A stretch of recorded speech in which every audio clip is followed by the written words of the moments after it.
오늘 제목을 한번 같이 읽겠습니다. 시작. 알지 못하는 먹을 양식. 제가 3주, 4주 전에 사마리아 여인에 대해 설교했는데 먼 옛날 얘기 같죠? 한 4가지 질문에 답함으로 지난 2주간의 설교를 요약하고 이 3번째 설교로 마무리하고자 합니다. 저희는 이런 질문을 드렸었습니다. 사마리아 여인을 예수님이 만나신 것이 우연히 갈릴리로 가다가 우연히 이 여인을 우물가에서 만난 것인지, 아니면 예수님이 이 여인을 만나시기 위해서 갈릴리로 가시는 그 길에 일부러 다른 사람들은 5, 6일 거쳐서 이 요단강 동쪽으로 갔던 그 길을 3일 길을 향하여서 사마리아 땅을 죄된 땅이라 여기고 가지 않던 그 시대 유대인들과 달리 사마리아로 갔던 것인가 하는 질문 말이죠. 이것은 요한복음 4장 4절에서 내가 사마리아를 통과하여야 하겠는지라 must 라는 반드시 그 길로 가겠다라는 예수님의 의지와 요한복음 4장 8절에 음식을 사러 보내는데 한 2-3사람만 보내면 될 것을 모든 제자들을 보내셨음을 통해서 예수님이 이 랍비가 여인과 특별히 사마리아 여인과 이야기할 수 없는 그런 환경 속에서 그 여인을 독대하기 위해서 만드신 예수님의 시나리오라는 것을 저희가 생각을 해 보았습니다. 예수님께서는 이처럼 사마리아 여인 한 사람을 구원하기 위해 그 사마리아 여행의 길을 가셨던 것입니다. 동일하게 세상 모든 사람이 다 죽고 나 혼자 있었을지라도 나를 위해 이 땅에 오시고 십자가 지시고 죽어주시고 부활하셨을 그 주님의 나를 향한 구원의 계획을 믿으시기를 주님의 이름으로 축원합니다. 2번째, 우리는 이런 질문을 드렸었죠. 이 사마리아 여인이 정말 우리가 이전에 생각했던 대로 정말 성경에서 나오는 가장 악한 죄인이었는가 하는 질문 말이죠. 이 사마리아 여인이 21세기에 살았던 여인이라면 아마 그렇게 이해했을 수도 있겠지만 1세기 여인들은 그 아무리 잘난 여자라도 남편을 그 스스로 버릴 수 없었음을 이해한다면 이 여인은 남편을 버리고 여러 남편을 거느렸던 악한 여인이었다기보다는 그 시대 남성 중심의 사회에서 남자들에게 5 남자들에게 버려지고 지금은 남편 아닌 남자에게 착취당하고 있는 세상 가장 불쌍한 여인이라고 이해하는 것이 옳다라고 말씀을 드렸습니다.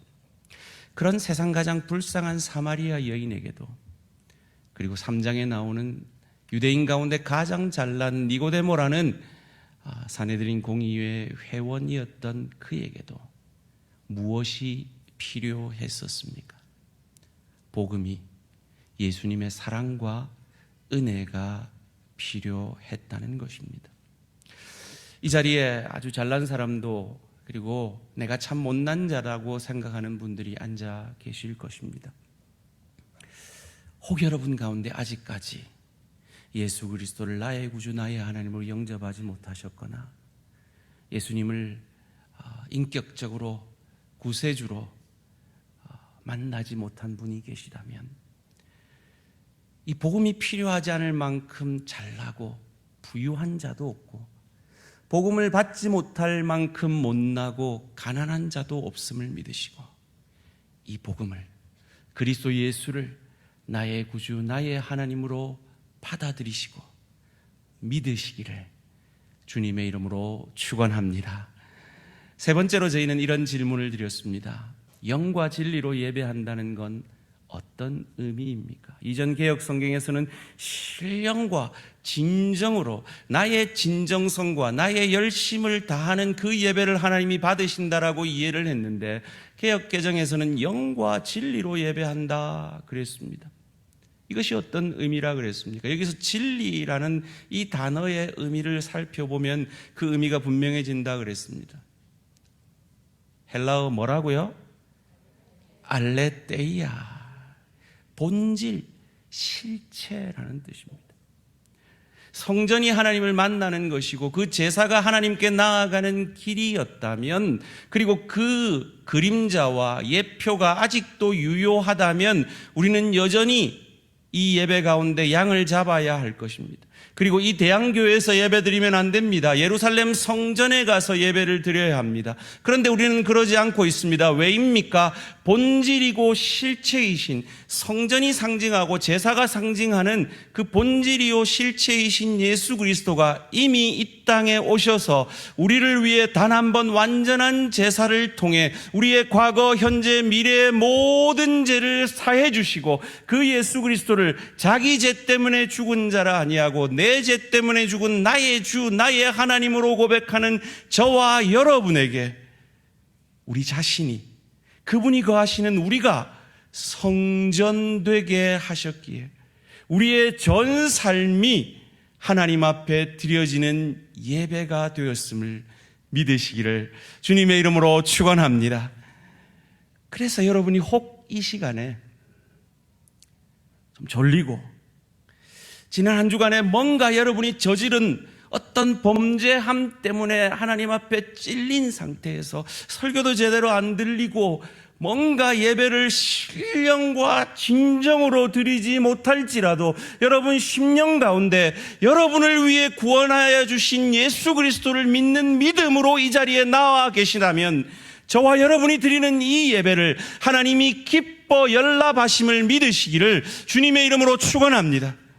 그런데 죄송한 말이지만 여러분이 아무리 지금 열심으로 예배를 드리고 많은 헌금을 드렸을지라도 그리스도 예수를 나의 주로 고백하지 못하셨다면, 죄송한 말이지만 여러분의 예배는 하나님이 기뻐 받으실 수 없다는 것입니다. 소원합니다. 우리 대양의 예배당에서 예배드리는 모든 분들의 예배는 영과 진리로 성령께서 예수를 율법의 완성이요 실체로 우리를 구원하신 구세주로 믿는 그 믿음으로 드림으로 여러분이 드리는 예배가 하나님 앞에 연락되어 지시기를 주님의 이름으로 축원합니다.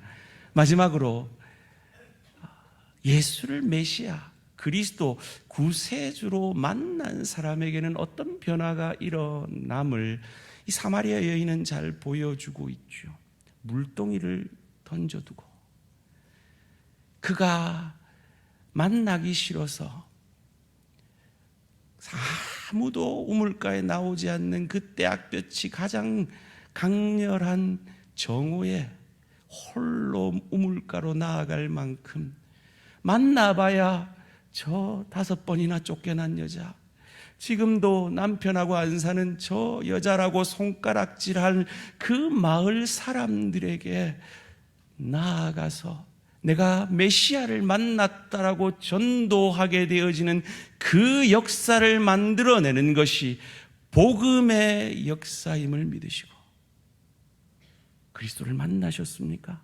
나 같은 죄인을 여러분이 고백한 대로 구원함을, 나 같은 죄인을 구원하신 그 주님을 믿으십니까? 그렇다면 이 사마리아 여인처럼 여러분이 외면하고 있는 그 누군가에게 나아가 손을 내밀며 복음을, 은혜를, 사랑을, 용서를 전하실 수 있는 저와 우리 모든 성도님들 되시기를 주님의 이름으로 축원합니다.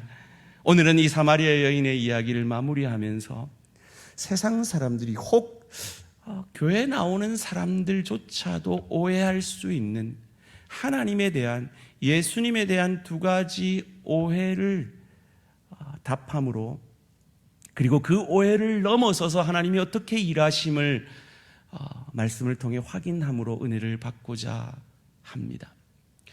세상 사람들이 예수님에 대해 하나님에 대해 가지는 오해가 어떤 것이 있다고 생각하십니까?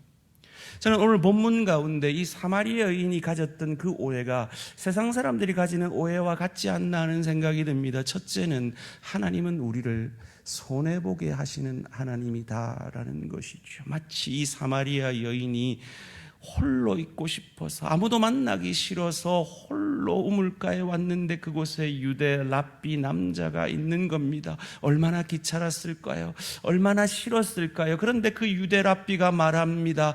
물 좀 주십시오. 그만큼 자기는 일해야 합니다. 손해보게 하는 거죠.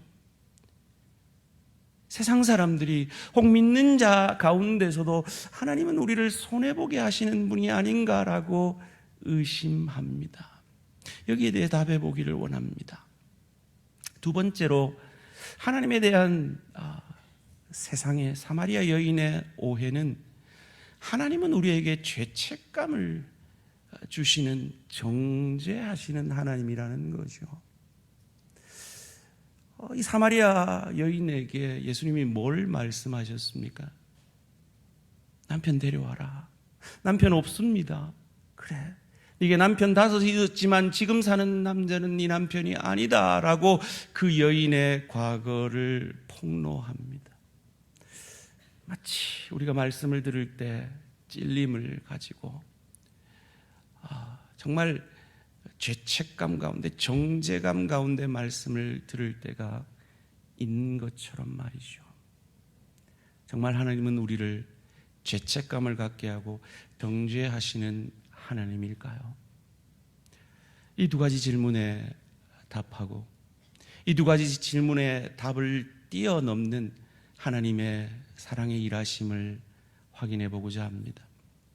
첫 번째 질문입니다. 하나님 정말 우리를 손해보게 하시는 하나님일까요? 분명히 겉으로는 이 여인에게 물 달라 했습니다. 손해보는 것 같죠. 마치 여러분이 이 귀한 주일, 여러분이 편하게 쉴 수 있는, 세상 사람들은 편하게 텔레비 보면서 소파에 누워서 쉴 수 있는 이 시간에 주일 성수하러 이 자리에 나온 만큼 여러분은 분명히 세상적으로는 시간을 손해보신 겁니다. 거기다가 기독교는 뭘 가르칩니까? 10의 1을 내라 합니다. 내 귀한 피땀 흘려 번 그 10의 1을 바치는 만큼 우리는 분명히 손해를 보는 겁니다. 거기다가 뭐라 그럽니까? 세상 속에서 예수님이라면 어떻게 하실까? 하나님의 뜻대로 네가 손해보더라도 그 말씀에 순종하라고 가르칩니다. 그만큼 손해보는 것이죠. 마치 사마리아 여인이 이 낯선 남자에게 경계감을 가지며 두려움을 가지며 거부감을 가지는 그 손해와 물을 떠다 주는 그만큼이 손해인 것처럼 말이죠. 그런데 여러분, 오늘 요한복음 4장을 집에 가서 다시 한번 잘 읽어보십시오. 이 요한복음 4장 그 어디에도 예수님이 이 여인이 건네준 물을 마셨다라는 기록이 없습니다. 예수님은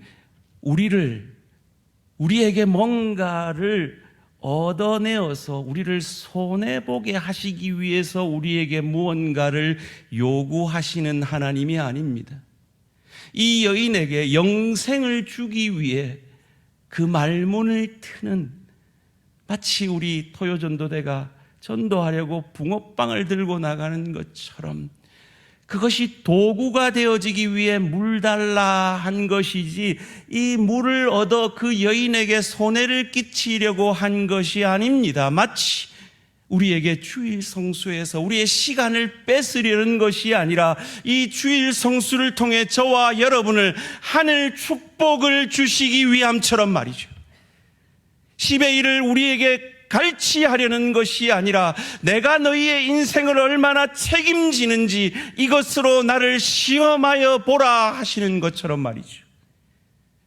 예수의 뜻대로 이 땅을 살아가면 이 땅에서 손해를 볼지 몰라도 하나님이 결코 손해보게 하지 아니하여서 그것을 통하여서 이 하루살이 같은 인생을 마친 이후에 하나님이 다스리시는, 예수님이 다스리시는 저 나라의 저 천국을 누리고 즐길 수 있는 실력자로, 인격자로 우리에게 하늘 상급 주시기 위해 우리에게 하나님 뜻대로 살라고 하시는 것처럼 말이죠. 이 사마리아 여인에게 물을 달라 하셔서 계속 말을 걸고 귀찮게 하셔서 결국은 이 사마리아 여인에게 가장 귀한 영생을 주신 그 하나님이 저와 여러분에게 요구하시는 하나님이신 것을 믿으시기를 주님의 이름으로 축원합니다. 두 번째로, 세상 사람들은 이렇게 의심합니다. 교회 나오면, 말씀 들으면 죄책감만 생기고 돌아가더라. 교회 안 나가면 들지 않을 그런 정죄감만 가지게 되더라. 이 사마리아 여인에게 예수님이 왜 남편 얘기를 했습니까? 예수님이 주려고 하는 그 참 목마르지 않는 영원의 구원의 선물을 주시려는데 못 알아듣는 거예요. 오늘 본문 요한복음 4장 13절에서 15절 말씀입니다. 예수께서 대답하여 이르시되 이 물을 마시는 자마다 다시 목마르려니와 내가 주는 물을 마시는 자는 영원히 목마르지 아니하리니 내가 주는 물은 그 속에서 영생하도록 솟아나는 샘물이 되리라. 여자가 이르되 주여 그런 물을 내게 주사, 그런 오아시스가 있으면 내게 주사 다시는 목마르지도 않고 여기 물 기르러 오지도 않게 하시고 저 나를 착취하는 저 남자에게 도움 구하지도 않게 하셔서 그 오아시스로 내게 부자가 되게 하십시오. 못 알아듣고 있는 거예요. 마치 하나님은 우리에게 깊이의 축복을, 예수 더 닮은 축복을, 천국을 누리고 즐길 수 있는 실력자로, 인격자로 우리를 빚어가시기 원하는데 우리가 원하는 건 하나님 돈 좀 더 주세요, 하나님 건강 좀 더 주세요, 하나님 좀 더 명예롭게 해주세요, 내가 원하는 소원 이루어 주세요 라는 것이 다일 때가 있는 것처럼 말이죠. 그래서 못 알아듣는 여인에게 남편 이야기를 한 거예요. 그러니까 그제서야 이 여인이 알아듣습니다. 오늘 본문 19절에서 20절 말씀입니다. 여자가 이르되 주여 내가 보니 당신은 선지자로소이다. 우리 조상들은 이 산에서 예배하였는데 당신들의 말은 예배할 곳이 예루살렘에 있다 하도이다. 구약의 북이스라엘과 남유다가 솔로몬 이후에 르호보암 왕 때에 갈라지게 되죠. 유다 지파와 베냐민 지파는 르호보암 왕과 남유다가 되고 여로보암 왕을 왕으로 세워서 나머지 10지파가 북이스라엘이 됩니다. 여로보암 불안했을 거예요. 왜냐하면 3대 절기에 이스라엘 백성들은 예루살렘 성전에 가서 제사를 드려야 했기 때문입니다. 그래서 그 불안한 마음에 그리심산에 산당을 짓고 금송아지를 만들고 이것이 여호와라 하고 그곳에서 제사를 드리기 시작한 것이 이 사마리아 여인의 때까지 온 거죠. 우상 숭배한 겁니다. 잘못된 제사였습니다. 그렇다면 예수님은 분명히 너희는 잘못됐다, 예루살렘 성전에서 예배해야 된다 하셔야 하는데 그러지 아니하시고 이 산에서도 말고 예루살렘에서도 말고 참으로 예배할 때가 오는데 그때가 언제냐? 메시아 그리스도가 그 온전한 제사를 실체가 본질이 오셔서 완성함으로 더 이상 장소가 아니라 그 자신이 성전이 되어서 그의 전 삶이 예배할 때가 온다라고 가르쳐 주신 겁니다. 이것을 깨닫게 하기 위해서 남편 이야기를 한 거죠. 마치 인간이 처음 범죄하고 부끄러움을 느낍니다. 그 부끄러움을 가리기 위해서 나뭇잎으로 가리죠. 얼마나 어렵게 가렸는데 그 나뭇잎이 시들어 버리게 하십니다. 왜 그랬을까요? 가죽옷을 지어 입혀주기를 원하셨기 때문입니다. 이 여인에게 목마름은 남편이었을 겁니다. 그 목마름을 채워줄 것은 남편 잘 만나면 된다고 생각했을 겁니다. 우리 사랑하는 여성도 여러분, 그 남편이 여러분의 목마름을 채워주던가요? 아니잖아요. 그 남편으로 대체되어지는 그 세상의 그 무언가가 여러분의 목마름을 채워주던가요? 아니잖아요. 그 목마름은 나의 부끄러움을 없이 할 누군가 나 대신 죽어줌으로 말미암아 그 영원히 가죽옷을 입혀줌으로 나의 부끄러움을 없이 해줄 그분, 그 메시아가 나다라고 이 여인에게 말씀해 주므로 이 여인이 영원히 목마르지 않는, 그래서 그의 목마름을 해결해 줄 수 있는 물동이를 버려두고 그를 괴롭혔던 그 마을 사람들에게로 나아갈 수 있게 한 것입니다. 사랑하는 성도님들, 여러분 이 자리에 어떤 목마름으로 오셨습니까? 그 목마름의 해답은 가죽옷 대신 나를 위해 죽어주신 그리스도 예수이심을 믿으시기를 주님의 이름으로 축원합니다. 이 모든 과정 속에서 그렇다면 하나님은 어떤 하나님이십니까? 예수님은 양식이 필요해서 제자들을 보내었습니다. 그리고 목말라서 물을 달라 했습니다. 그래서 제자들이 돌아와서 준비된 양식을 예수님께 드립니다. 그런데 예수님은 그 음식 앞에서 뜬금없는 말씀을 하십니다. 오늘 본문 32절 말씀 함께 읽겠습니다. 시작. 이르시되 내게는 너희가 알지 못하는 먹을 양식이 있느니라. 너희가 알지 못하는 먹을 양식이 있느니라. 이 말은 쉽게 얘기하면 나는 먹는 것보다 더 좋은 게 있다 라고 말씀하는 겁니다.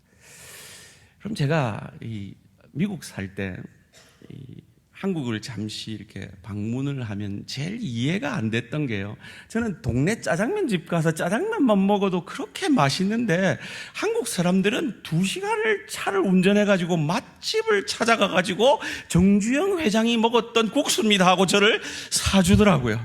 맛있기는 맛있는데 이해가 안 됐어요. 여러분도 다 남들이 모르는 맛집 하나씩 있으시죠? 맛집을 찾아가는 그 정도가 아니라 뚱뚱한 개그맨들을 써가지고 그렇게 유명한 맛집들을 찾아가가지고 나 대신해서 먹는 그 텔레비를 침을 질질 흘리면서 보면서 그렇게 대리만족을 느끼고 있더라고요. 그렇죠. 나이 들수록 제일 큰 기쁨은 먹는 기쁨 아니겠습니까? 그죠?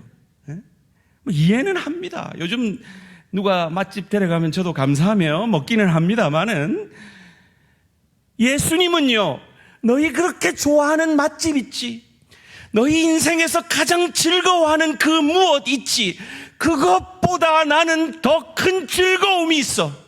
그게 뭔 줄 알아? 그 피곤을 무릅쓰고 나는 저 여인 하나를 위해 이곳에 와서 저 여인을 구원한 이것이 내게는 가장 큰 기쁨이야 라고 말씀하고 있는 겁니다. 그 동일한 마음으로 나는 너 한 사람을 구원한 것이 세상 그 어떤 즐거움보다 가장 큰 기쁨이야 라고 우리 한 사람 한 사람에게 말씀하고 계시는 것입니다. 제가 이번에 미국 가는 그 비행기 안에서 쇼를 하나 봤는데 유재석이 나와서 퀴즈를 내는 그런 쇼예요. 제가 이 본문의 말씀을 묵상하고 있었기 때문에 그 말이 너무 제게 아주 깊게 새겨졌는데요. 주니어 줄넘기 대표 선수가 나온 거예요. 13살인가 그래요. 진짜 줄넘기를 신기하게 잘하더라고요. 근데 그 친구가 저렇게 줄넘기를 잘하게 된 이유가 뭐냐? 그 친구가 어릴 때부터 줄넘기를 하는데 엄마가 뭐라고 걔한테 얘기를 했냐면 너 밥 먹어야 줄넘기 할 수 있어 라고 했다는 거예요. 그 정도는 돼야 주니어 국가대표가 되나 봐요. 여러분, 그 시대에 애들이 제일 좋아하는 게 뭐 배고프면 밥 먹는 거잖아요. 밥 먹는 것보다 더 좋은 게 줄넘기가 되어서 국가대표가 되더라고요. 여러분, 혹시 샌드위치 좋아하십니까? 샌드위치가 어떻게 만들어졌는지 아세요? 이 샌드위치 백작이라는 분이 계셨대요. 이 샌드위치 백작이 제일 좋아한 게요, 포커 게임이래요. 그 포커 게임을 쉬지 않고 하기 위해서 만든 게 샌드위치래요. 여러분, 포커 하니까 마음에 안 와닿으시죠? 여러분, 명절에 여러분 식구끼리 둘러 앉아가지고 했던 그 고수톱 생각해 보세요. 거기에 빠져가지고 밥 먹으러 오라 하는데도 안 오고 했던 그 시간들을 한번 생각해 보세요.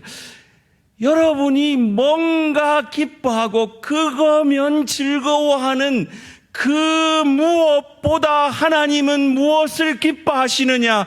저와 여러분을 구원하시는 그 일을 기뻐하신다는 거예요.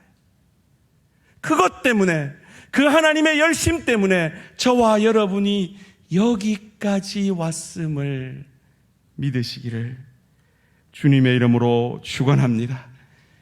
오늘 우리가 읽었던 이 요한복음 4장 6절, 요한복음 4장 6절 한번 읽어볼까요? 요한복음 4장 6절입니다. 시작. 야곱의 우물이 있더라. 예수께서 길 가시다가 피곤하여 우물 곁에 그대로 앉으시니 때가 6시쯤 되었더라. 예수님이 왜 피곤했어요? 저 하늘 보좌를 버리고 인간이 되는 그 피곤함을 감수하셨잖아요. 인간이 늘 지는 그 시험을 우리 대신 대속의 사역으로 이겨주신다고 피곤하셨잖아요. 인간의 대표자인 세례 요한에게 세례 받으심으로 우리의 죄를 전가받으신다고 피곤하셨잖아요.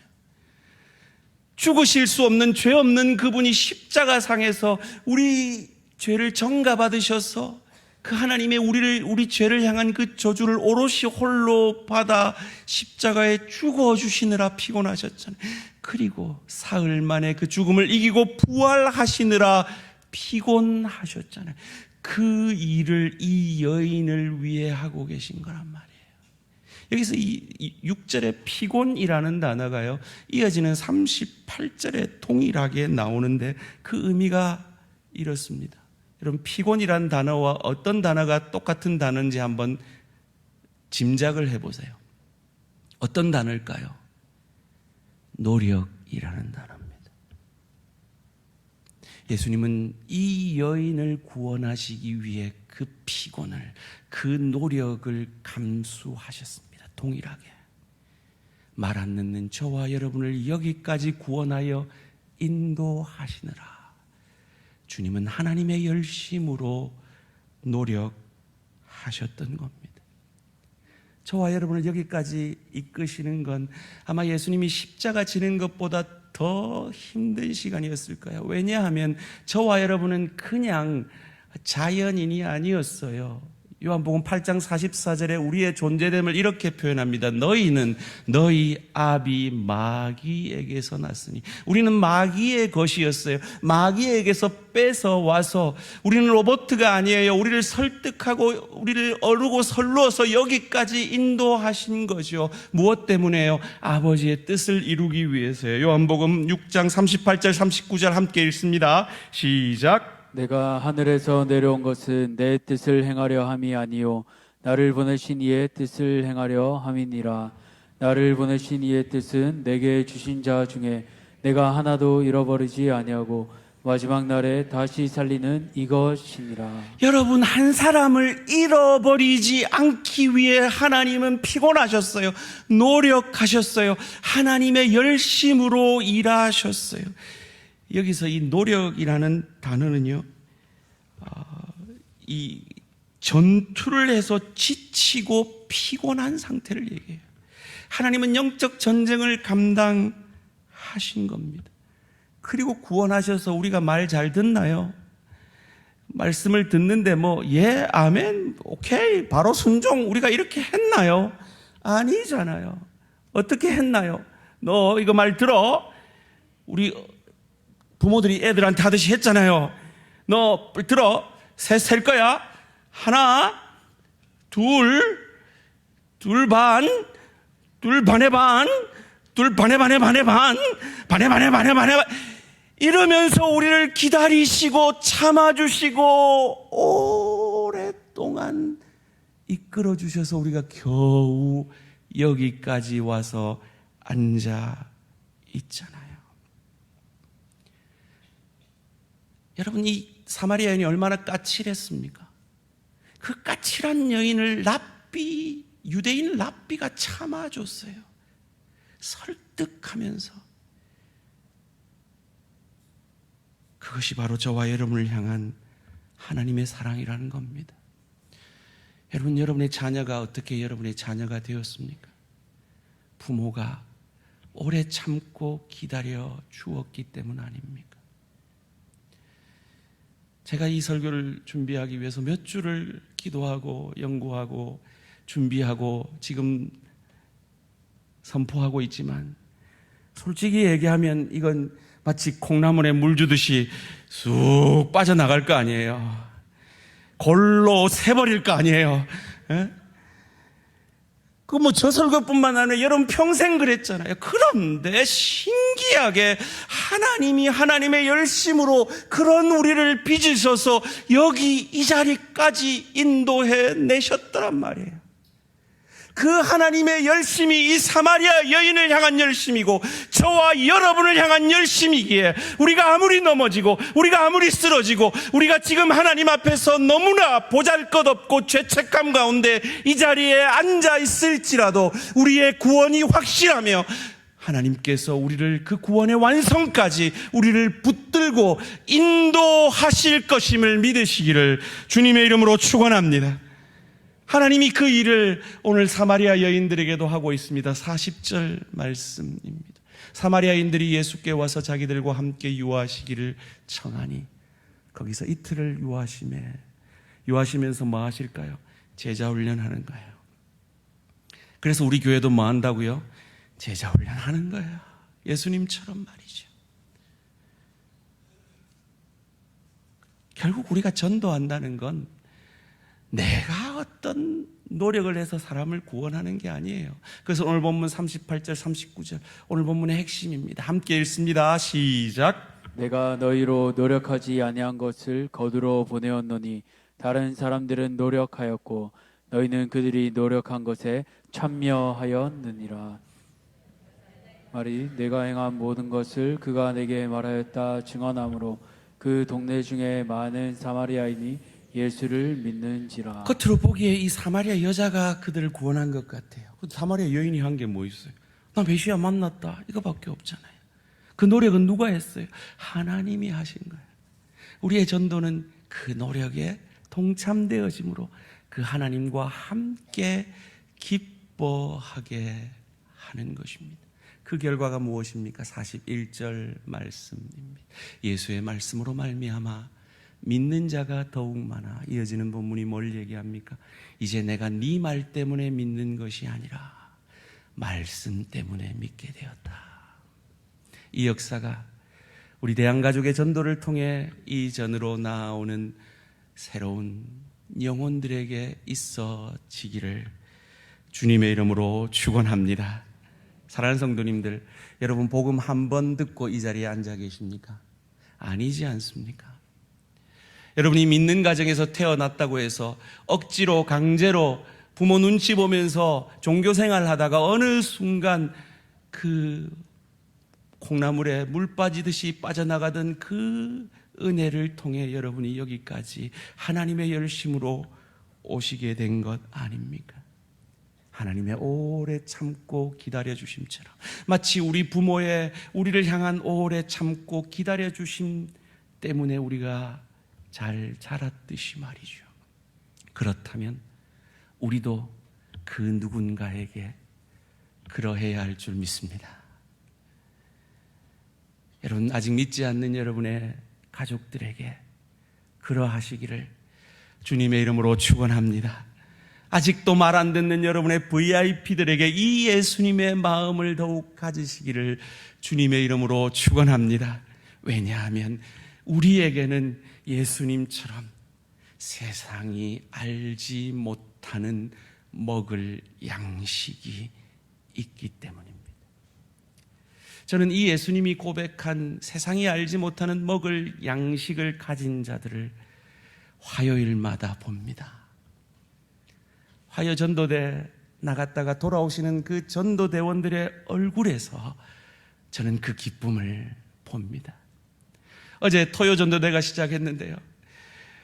정말 사실은 뭐 붕어빵 가지고 어떻게 전도해야 될지 잘 모르시잖아요. 그냥 알지 모르고 그냥 복음의 능력 믿고 그냥 나아가셨는데, 동네에 가서 이 붕어빵 드리고 오신 분들의 얼굴이 천사같이 변화해져서 너무 감사하다, 너무 기쁘다.